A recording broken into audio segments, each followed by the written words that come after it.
Very welcome. I'm delighted to welcome you here to Belfast, which is my home city. I've grown up in this place and seen it through the worst of times into the much better of times. And I'm going to talk to you today about the work that I've been involved with in shared education. We're going to start with first statement. Is education always a force for good? Stand up if you think it is.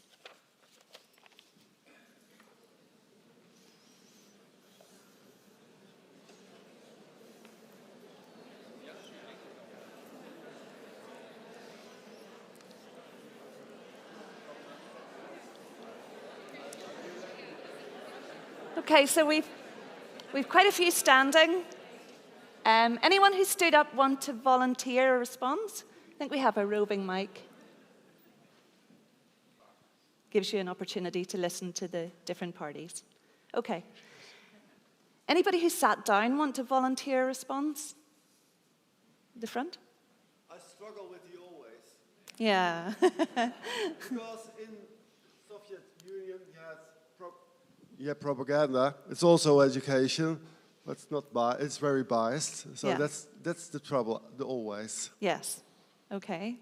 Someone else? It will be always a force. It doesn't mean it always is realized as a force. Okay. Anyone else want to volunteer anything in response to that statement?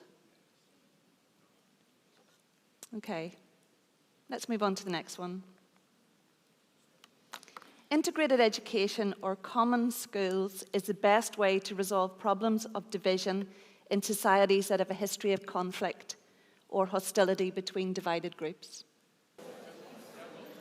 Okay, we've got lots of agreement and just a few who are disagreeing with that statement. So anyone want to volunteer a response? Anyone? Anyone who stood up want to say why they stood up? Thank you. So change starts with children, okay. Yeah. And I can continue. In Finland, after Civil War, we did this integrated education and it really saved us. Okay. So it's worked to save other divided societies. Anyone want to say why they remain sitting? I think there were a few people didn't stand up. So it can potentially exacerbate problems. Okay. So the next statement then is connected. Segregated schooling exacerbates problems of division in contested societies. Stand up if you think that's the case.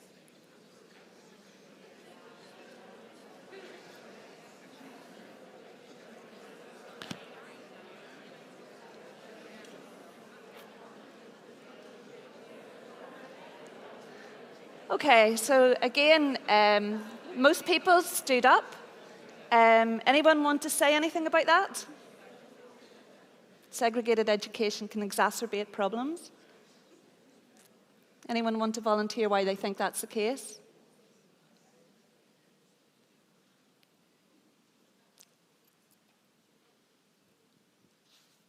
I think it pronounces the problem of segregation. It makes it more visible that you are one of us or not one of us by being in that school, and you tend to be more extreme maybe since you identify with your community. So it can maybe reinforce stereotypes perhaps. Okay, thank you.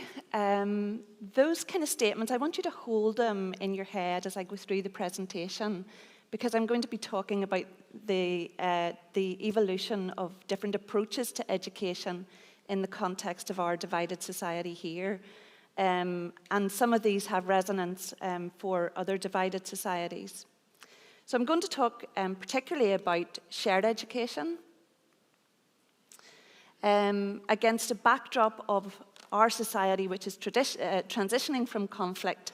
Some of the theories that underpin shared education, and I'm going to say something about its impact. A theme of this event is the intersection between peace building and intercultural competency. And I'm going to look at this from the perspective of my own work in shared education. So what do we mean by shared education? Shared education in Northern Ireland refers to a policy and practice which encourages and facilitates collaboration and sharing of resources between schools that reflect different cultural and religious backgrounds. It aims to promote positive interaction and understanding among students from different communities, whilst also improving educational outcomes and reducing the duplication of resources. So a goal of shared education then is to break down barriers between different communities, to reduce segregation and improve community relations. It's seen as a way to promote a sense of reconciliation and create a more harmonious society in Northern Ireland. Just want to say a little bit about the background to division here. Some of you may know the history, but I'll just kind of summarise it. In the early 20th century, Ireland sought independence from British rule after many centuries of difficult relations between England and Ireland. However, disagreement arose between Irish nationalists who wanted a united Ireland, and they were mostly Catholic, and Unionists who wished to remain part of the United Kingdom, and they were mostly Protestants. The disagreement resulted in the partition of Ireland in 1921, creating Northern Ireland as a separate entity with a Protestant majority. From the late 1960s to the mid-1990s, Northern Ireland experienced a period of extreme violence and political instability, euphemistically known as the Troubles, more often now referred to as the conflict. There were 3,500 people killed, tens of thousands were injured or affected. It's estimated that 1 in 6 people was directly affected, and for the rest of us who grew up here, we were all indirectly affected. The conflict largely originated from religious and political differences between the Protestant Catholic communities and involved paramilitary groups representing both sides who were engaged in bombings, shootings, and other acts of violence. The local state forces of law and order during this period, the police and the army, were comprised mainly of people from a Protestant community background, and so were not seen as neutral, at least by the Catholic community. This map gives you an idea of how Northern Ireland looks today.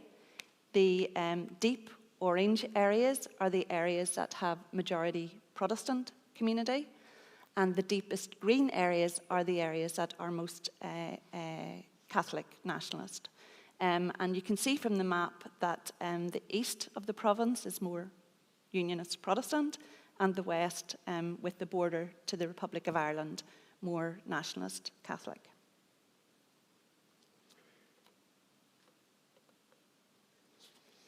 I don't know if any of you have had a chance to do the conflict studies tour or the black taxi tour, but if you have, you'll have seen some of these walls. These are manifestations of separation between communities in some areas, mainly working class areas. They are what we call peace walls. The Israelis have similar walls and they call them separation walls. We call them peace walls because they're aimed to keep the peace between communities that would otherwise be in conflict. So they're intended to reduce conflict between Catholic and Protestant interfaith communities, or communities that exist in close proximity.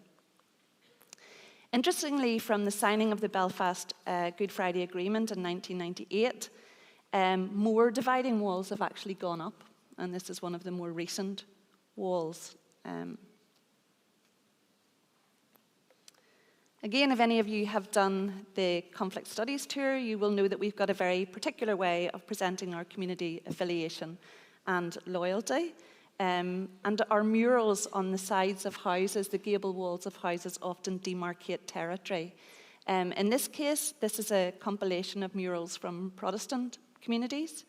And you'll see by the change in colour palette, these are the ones that are in Catholic communities. So people are very conscious in Belfast or in parts of Northern Ireland about which area they're in because of the demarcation of territory. And even if we don't have territory demarcated, we will all have mental maps that tell us whether we're in an area that is kind of safe or less safe as we would perceive it. Okay, so our troubled history has shaped an education system, and many of our schools reflect a British or an Irish identity. And this is coterminous with social housing, in particular in Northern Ireland, where we know that 90 to 94% of all social housing is single identity, Catholic or Protestant. There's very little mixed housing, social housing.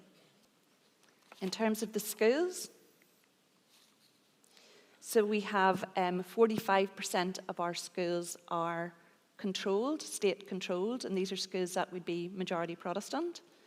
45% are Catholic maintained. They're funded by the state, but the employing body is the Catholic Council for Maintained Schools. So they're majority Catholic. We have a small integrated sector, accounting for about 7%, and a few other small independent schools. If we look at our pupil enrolled by sector, you can see around 8% of our pupils overall attend integrated schools, and most of the rest then attend separate schools. There's been various attempts over time to address the problem of division, and the largely parallel education system has been contentious, particularly since the period of conflict from the late 1960s, with commentators citing separate schooling as a contributor to intercommunal division.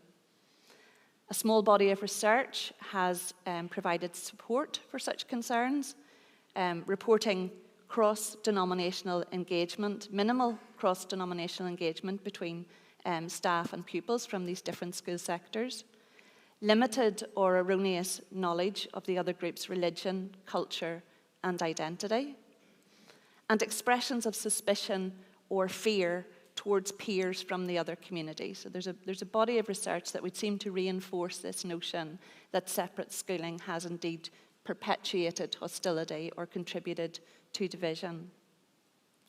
In addition, as imperatives around cost and efficiency have become more prevalent in education policy, so too has the criticism of the expense incurred in sustaining separate denominational sectors.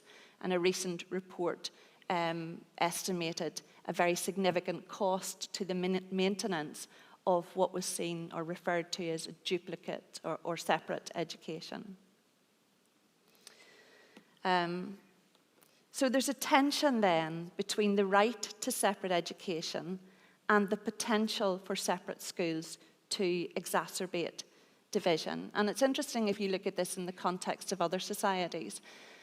Integrated education here was seen as a kind of a panacea to some of the problems of division.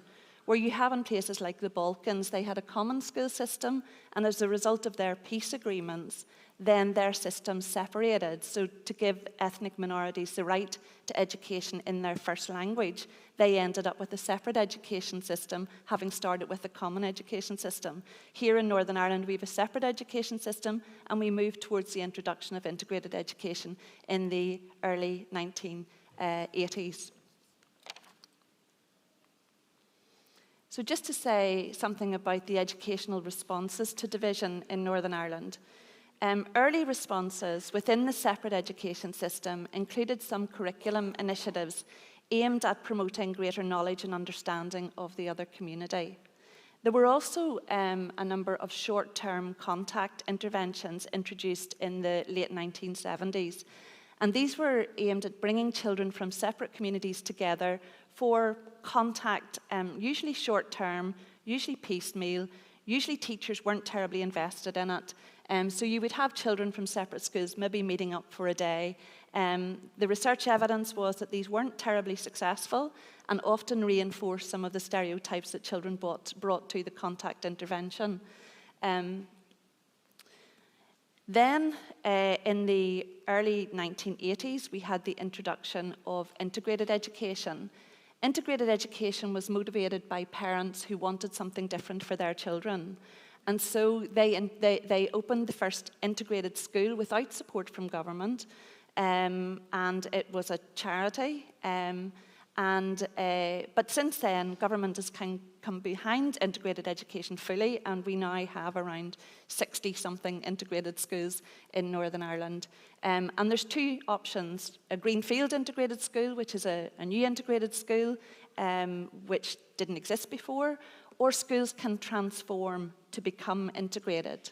Most of the transformed schools to date are schools that were previously controlled, in other words, majority Protestant. But recently there has been a Catholic school that has transformed to become integrated.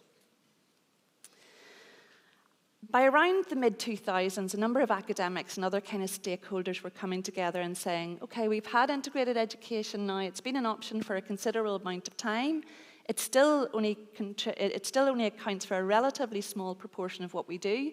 So is there anything else we can do within the largely separate education system where children seldom have an opportunity to meet? And this idea of shared education was born. Shared education aims to deliver benefits, educational benefits to learners. It involves collaboration between schools from the different sectors, working together to promote the efficient and effective use of resources. It is also aimed at equality of opportunity and the promotion of good relations. So it kind of foregrounds educational opportunities. By schools collaborating together, this can enhance the educational experience of children and young people, and indeed teachers, whilst at the same time aiming to promote better intergroup relations. There's a number of ways in which shared education works. Students from partner schools can actually learn together. They spend some of their time learning subjects together, and for some pupils that can mean going to a school that was not the one that they enrolled in for some of their subject choices. So say you choose to take French for 2 years, you can learn French in a school that's not the one that you signed up to. Or you want to do moving image arts, you can move to another school to do that. Other examples of how shared education can work is through joint extracurricular activities, and there's lots of examples of these. Shared teacher development activities, so teachers will come together to share practice and learning. Teacher exchanges, for example, teachers from one school visiting another to teach a subject that's not offered in that school, or teachers or pupils moving between schools to avail of resources that they don't have within their own school. It has had a massive impact in a relatively short period of time. So from 2007 to the present time, shared education has essentially moved from pilot to mainstream. A Shared Education Act was passed in 2016, which places a statutory duty on education providers to encourage, facilitate, and promote shared education. And shared education provision is now inspected in schools. This is just a little model to kind of show you shared education. So you have the separate schools, you have them working in collaboration, and within that collaboration, there are opportunities for pupils to learn together, to engage in extracurricular activities, and for teachers to share practice and also move between the schools. And one of the outcomes of shared education that I'll mention later is that the boundaries between our schools have now become much more porous. So when I was going to school here in Belfast, it was I don't remember a time except on the school bus where there would have been somebody from the other group in my school or near my school. And that would have been the case for most people who grew up here during the 1970s and 80s. How does it work? Well, no, I'll say something about the theory first of all. So the underpinning theories for shared education, some of these you'll be very familiar with. Contact theory is one of the most enduring theories in the social sciences, dating back to the 1950s. And this is the idea that bringing members of divided and often negatively stereotyped groups together for sustained periods can have, can reduce prejudice and promote more pro-social attitudes. And that's providing certain conditions are met. So the theory, contact theory stipulates a number of conditions, which include institutional support, that in order for contact to be effective, there should be institutional support, that the approach should be collaborative rather than competitive, that there should be equality, at the very least within the contact situation, although I would argue that that's very difficult to achieve if you don't have a society that is also kind of at least aspiring towards equality. And that there are superordinate goals, and these are goals or objectives that neither group can achieve working on its own.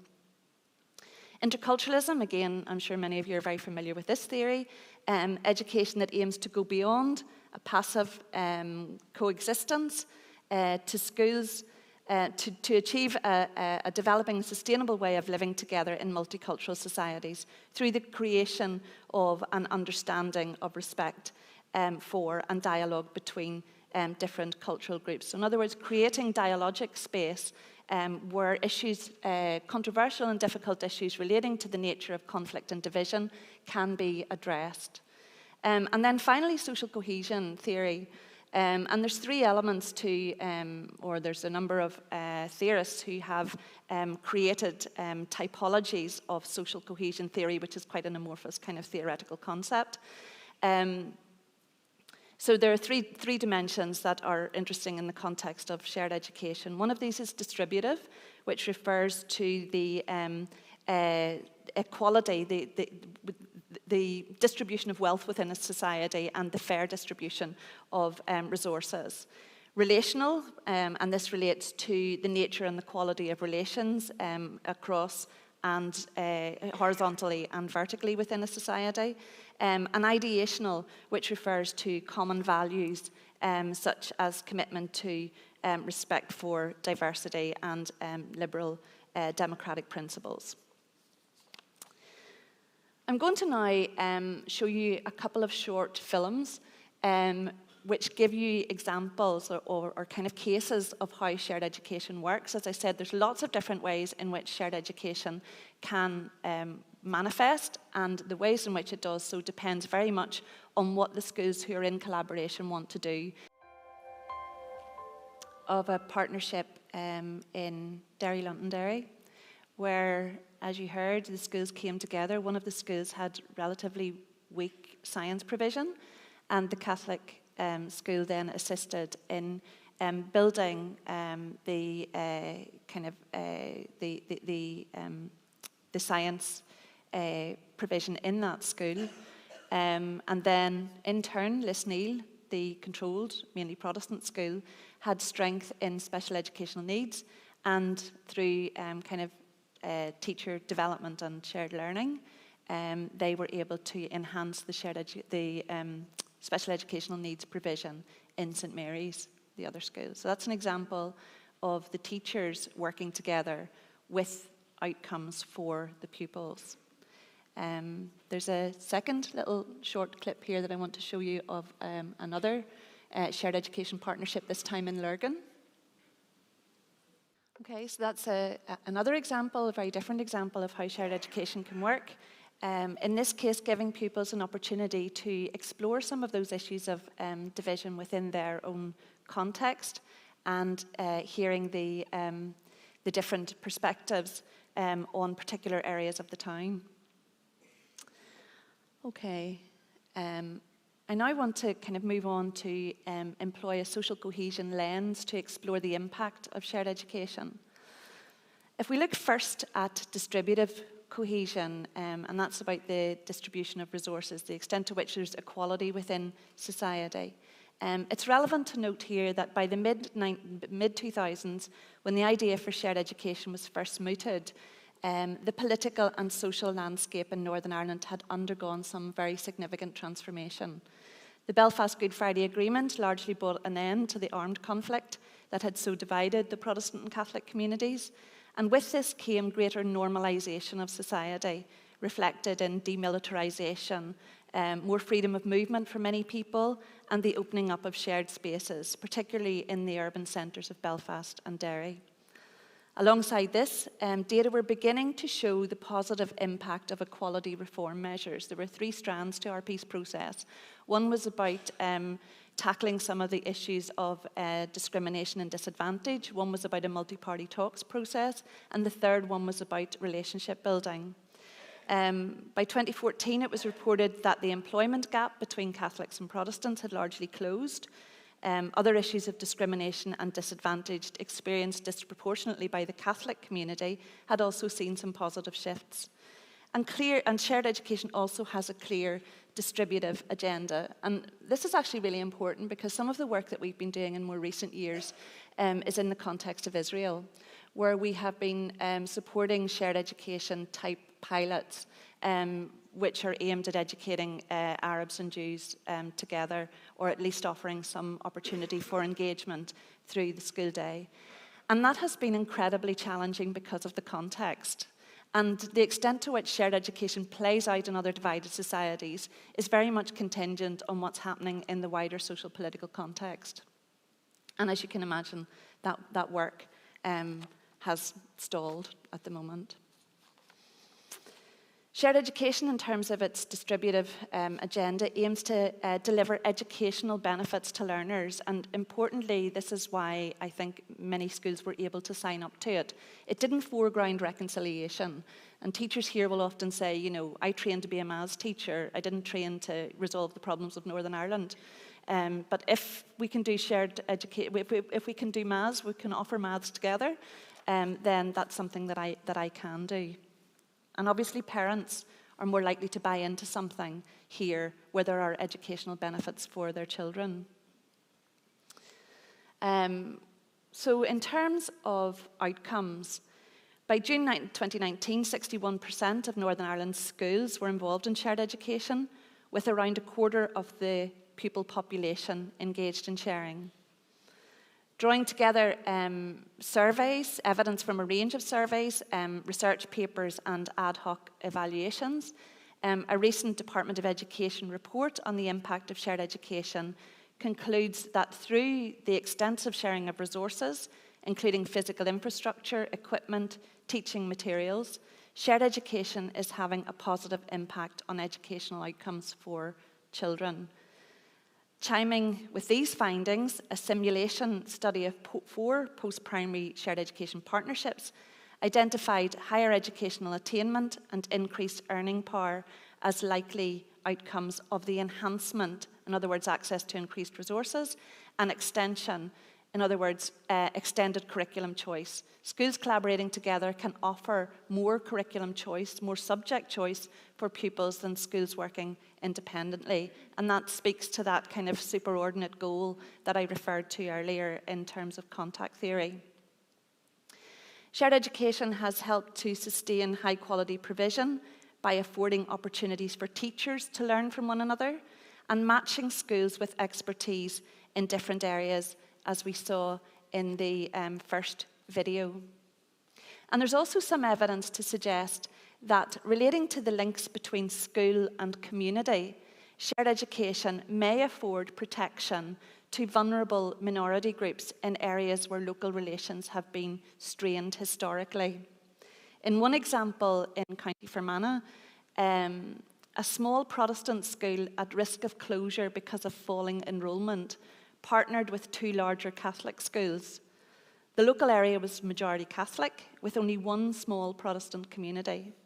The partnership meant that the school could remain open, hence retaining the local demography. Had the school closed, it's likely that the Protestant families would have moved from the area to be near schools that served their community. Relational cohesion. As I mentioned, there are 3 dimensions to social cohesion, and this is the second of these. It refers to the quality and the quantity of intergroup relations in a divided society. A primary aim of shared education is the promotion of more positive social relations between those who, because of the parallel education system in Northern Ireland, may otherwise have very limited opportunity to interact. Based on contact theory, the emphasis is on building trust and mutual respect via school collaboration, and this can be measured at individual, school and community levels. So what about outcomes? Successive surveys, we've now undertaken a very significant number of surveys to explore the impact of shared education. And they consistently show more positive attitudes and behaviours amongst pupils who are involved and teachers. These include, in terms of the measures, less in-group bias, greater out-group trust, reduced intergroup anxiety, and more positive behavioural intentions towards members of the outgroup, including a greater desire for future contact. We also know that these outcomes are moderated by friendship and reduced intergroup anxiety. So a number of the surveys, we did some very large-scale surveys involving more than 5,000 pupils, and we were able to model the effects, and we found that these positive outcomes were mediated by the increased number of cross-group friendships and by reduced intergroup anxiety. More recently, a large-scale longitudinal study by Reimer and colleagues comprising 56 post-primary schools and more than 5,000 pupils confirmed positive outcomes at individual participant level, and also found that for outgroup attitudes and outgroup trust, the mean difference between students who participated and did not participate in shared education was biggest for students who had reported to have never had any contact before than for students to have it was biggest for students who reported to never having had positive contact experiences, and for students who reported to have had very negative contact experiences. So the effect was bigger for students who had previously had negative contact than for those who had had previously positive contact.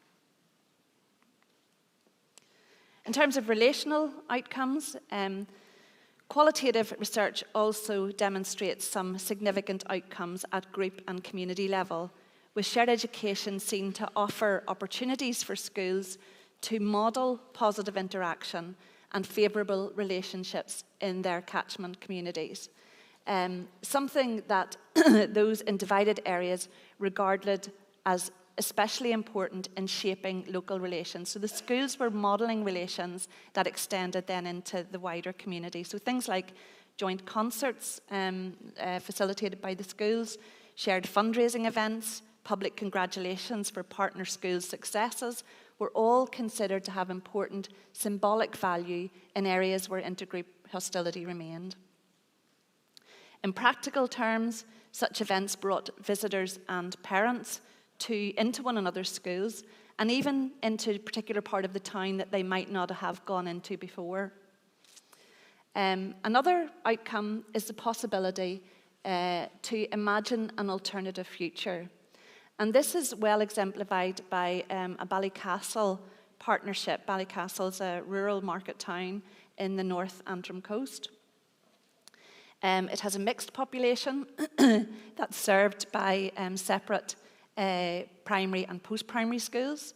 The two post-primary schools are opposite each other on the same road and have been involved in sharing for some time. In fact, more than 40% of their provision for 14 to 18-year-olds is offered on a shared basis. A strong relationship of trust has established between these schools, both of which have been earmarked for new school builds. And working together, the schools have decided that rather than having two new schools on existing separate sites, they would like a new shared campus with common buildings, such as a science block and recreational space. And architects' plans have been passed, and this is the plans for this new shared campus. So some of this campus will be shared, the science block recreational space, and some of it will remain separate. This could never have been imposed in this community, but grew out of the relationships of trust that developed between teachers and families within the two working together in this collaborative arrangement between the two separate schools. And finally then, ideational cohesion, and this relates to the commitment to common values. The rationale for shared education coalesces around an aspiration for a more shared society. The tension inherent is how to balance shared values relating to good relations whilst also recognising and respecting difference and the rights of the other.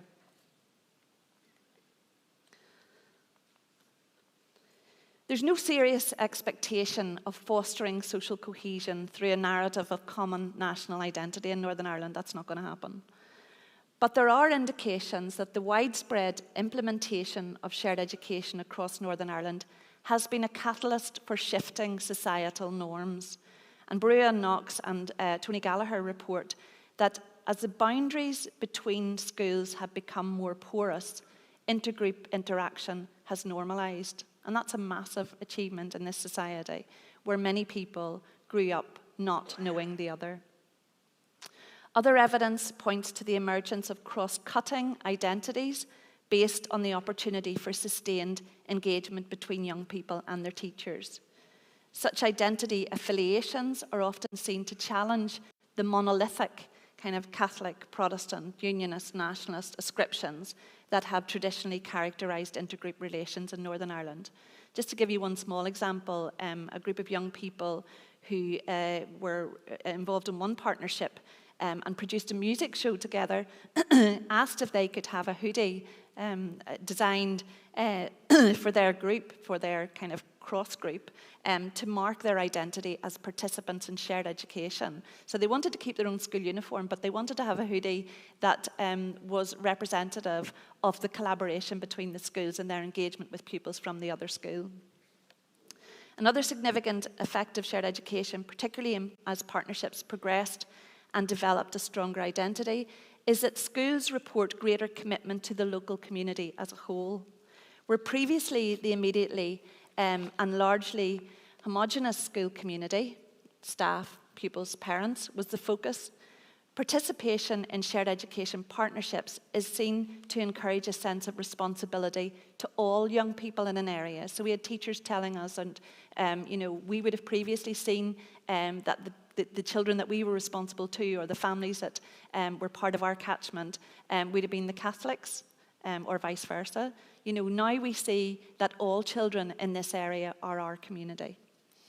And as reported by Rebecca Loader and myself, this has even led schools to decline opportunities that would have benefited them, but might have disadvantaged another sector or damaged community relations. So that's all very positive. What are the challenges? Well, some of the challenges are encapsulated in this quote and relate to something that I said earlier about the kind of macro-micro dynamics, the dynamic between place, between wider political context and what happens in the school.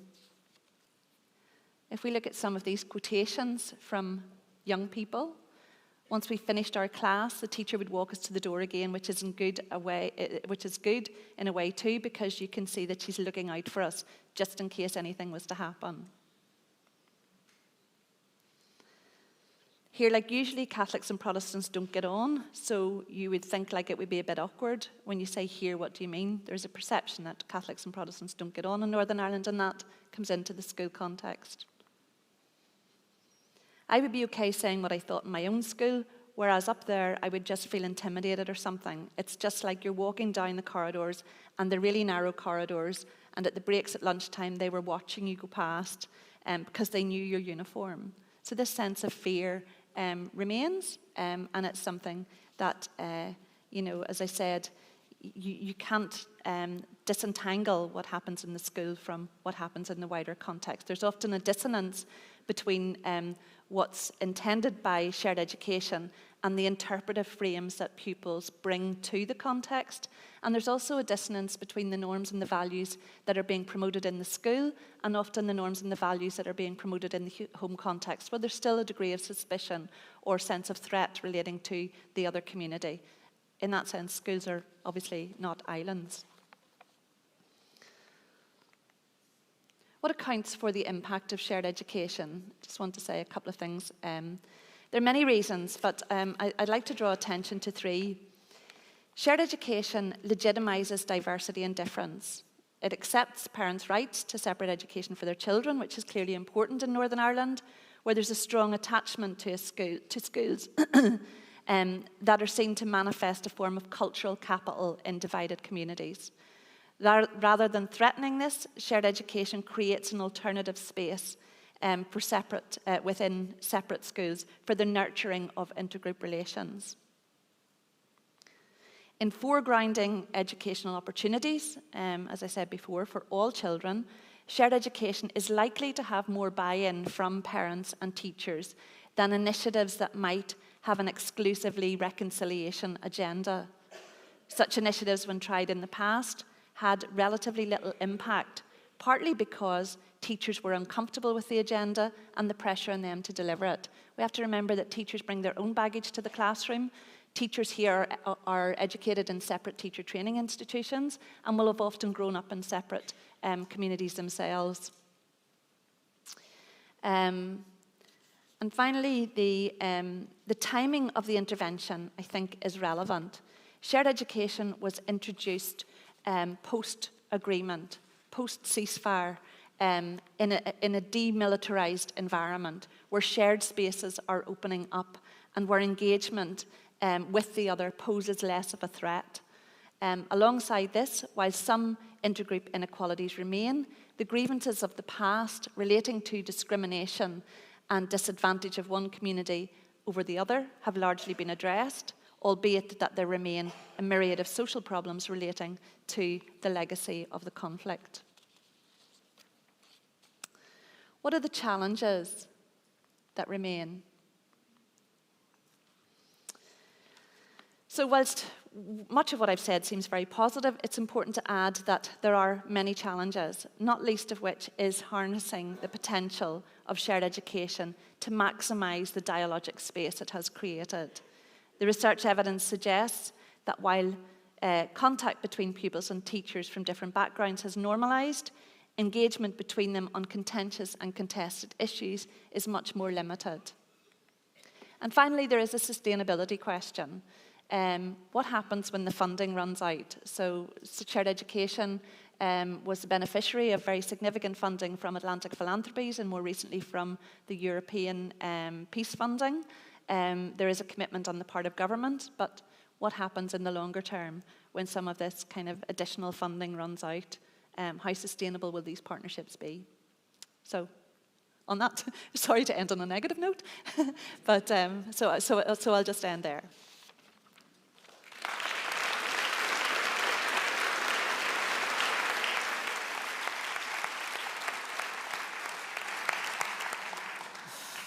Thank you again to Professor Hughes for that presentation. Stirring stuff, I think you'll agree.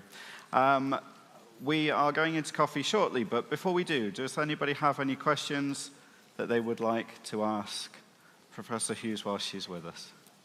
Thank you for the very interesting presentation.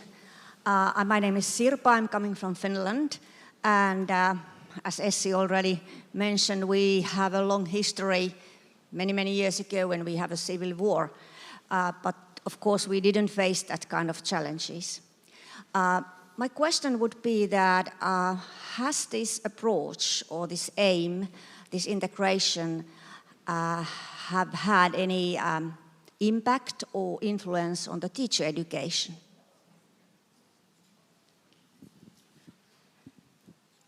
Yeah, in terms of teacher education, can you hear me? Can we turn this? Oh, there we go.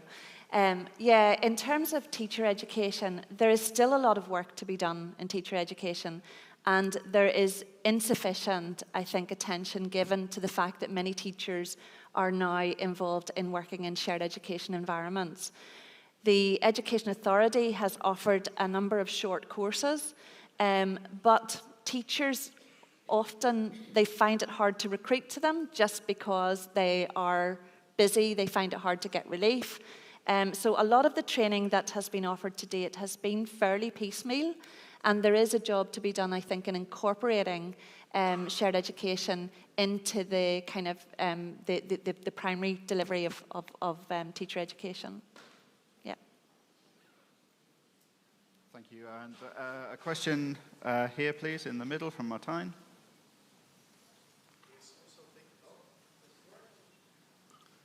Yeah, thank you for this very interesting presentation, and it's very great to hear that the positive change of students also influence families and communities. But I was wondering, I just arrived this week, so perhaps I didn't observe it quite well. But if I noticed, there's also an increasing multicultural community. Did you study that, and how does that influence the shared education, and does it become more normal to have diversity in your classrooms and start a dialogue from that perspective? Yeah, that's a really good question, and we have been studying it. We've just recently been looking at the role of minority ethnic groups in education in Northern Ireland. One of the dividends of our peace process is that people wanted to come here. So we now have a much more diverse society than we have ever had. It's incredible. So some of the schools, for example, will have more than a third of their class will be pupils from different ethnic backgrounds. And that creates a new kind of richness and opportunity for intercultural education. The challenge for teachers is, I suppose, not to is to be inclusive in respect of other communities, whilst at the same time not losing sight of the kind of divisions that we have here.